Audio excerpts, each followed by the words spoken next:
The most egregious lie was COVID vaccines killed more Americans than COVID. COVID vaccines, in fact, saved 3.2 million American lives. So if it wasn't for COVID vaccines, instead of 1.2 million Americans losing their lives, it would have been 4.4 million.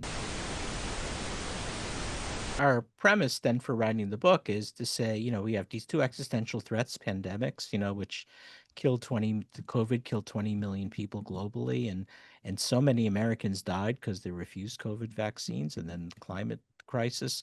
But there's a third leg to the tripod, and that is this massive disinformation empire that's blocking our ability to Right. respond. And that becomes the third existential threat. And that's why, we are so passionate about Yeah. this book, is because it's not some academic or arcane discussion. I mean, the fate of humanity depends on countering anti-science. And Science denial is deadly. And that's why this is so important. And we feel this message is so important at a time when, when we do face this, existential threat, and especially the misinformation and the disinformation, which is paralyzing us, making it impossible for us to take any of the mitigative actions that we need to be taking right now. Peter, then just quickly, what do you think is the most egregious lie that was told about either COVID or the COVID vaccine? And then could you set the record straight of it?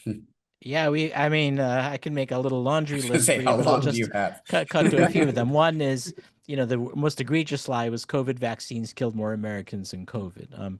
COVID vaccines, in fact, saved 3.2 million American lives. So if it wasn't for COVID vaccines, instead of 1.2 million Americans losing their lives, it would have been 4.4 million. And unfortunately, the Americans who died needlessly were those who refused COVID vaccines. And now, unfortunately, that's spilling over to childhood immunizations. And we've seen a terrible measles epidemic in the heartland of the country, starting in the South Plains in Texas.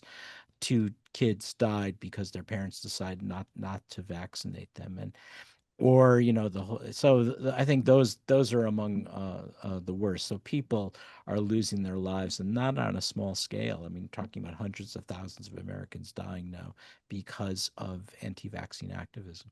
And when the next, just adding to what Peter said, right, when the next pandemic hits, right now, given how, the damage that's been done to our public health infrastructure in this country, we should all be extremely worried about the consequences. Yeah, God forbid that it happens while Trump and them are still in office, because who knows what would come from it.